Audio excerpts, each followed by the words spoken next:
I have knocked out the ball races from the headstock just using a punch, and they came out without too much drama. I have new bearings and balls which came in this morning, so I'm going to fit the races back into the frame, and then that's one more job we can tick off the list.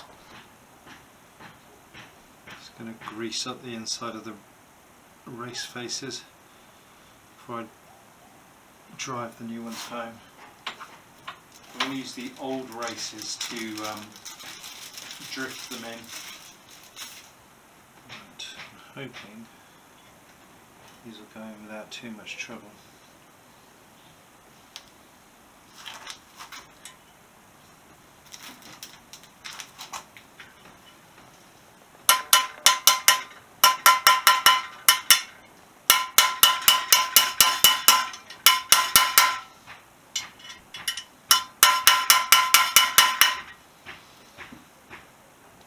There we go, we're seated home. That's two new races fitted and hammered in. I have to admit I did whack my finger with the hammer whilst doing this bottom one. So I've got the frame hung from the ladder in the roof. Because I don't have any wheels to mount it on, I'm going to start constructing it in this hanging position. Just the basic stuff, nothing heavy, and that'll get us going, as I seem to be running out of jobs at the moment. So yeah, phase one, get the swing arm on.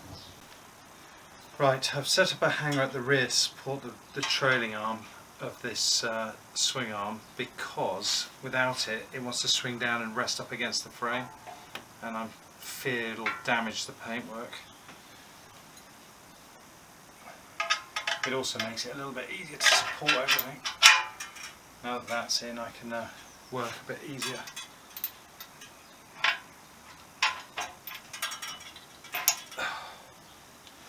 Okay, we've got a little bit of play here, which means that the bushes probably need cinching in a little bit. Hopefully we can do that by putting the nut on and winding it in, maybe.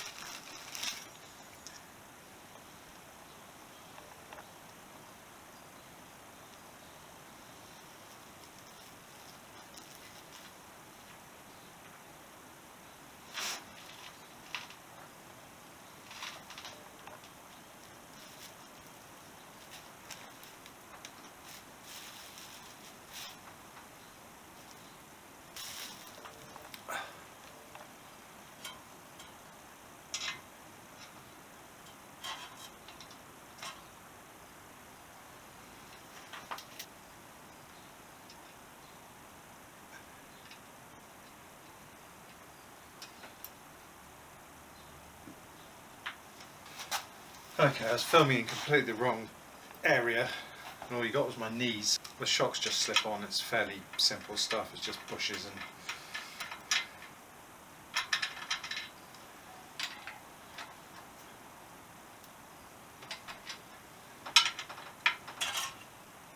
there we go.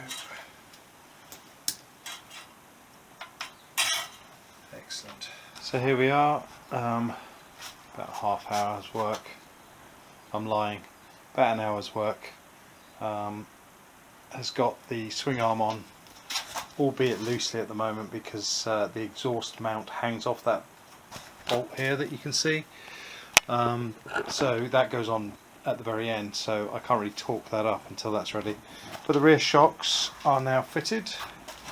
I didn't film them because I was pointing the camera at completely the wrong part of the sky, so you missed all that. But they went on without any drama. I had to remove a little bit of paint on the bottom studs just to allow the bushes to slide on, but they're all greased up and torqued up now. The reason I'm getting on with the frame now is because I've run out of small jobs to do. Well, I haven't run out, but I'm getting low on them. So I thought I'd move the frame along a little bit. But I am a bit dead in the water in terms of getting it onto its wheels, because my wheel builder has has been quite quiet at the moment, in the sense that we're in the middle of the COVID-19 scare of 2020, and he I think is rightfully self-isolating at the moment. So I don't know when this will actually make it back onto its wheels. It could be months from now, could be years. So I'm just going to do as much as I can. For the rest of the time, it'll either be on the floor or it'll be suspended from the rafters in the shed. But it does mean that we can get on and do certain things. Like I might be able to loosely fit the electrics. I can probably get the forks and the headset on. I could, that's pretty much it, I think. So yeah, I'll get it some of the way so that when we do have some wheels, it's ready to go. Yeah, and I think those shocks look really smart in the yellow, matching the frame. I'm quite excited to see what this bike's going to be like when it's finished. It'll either be a travesty to motorcycling, or it'll be amazing.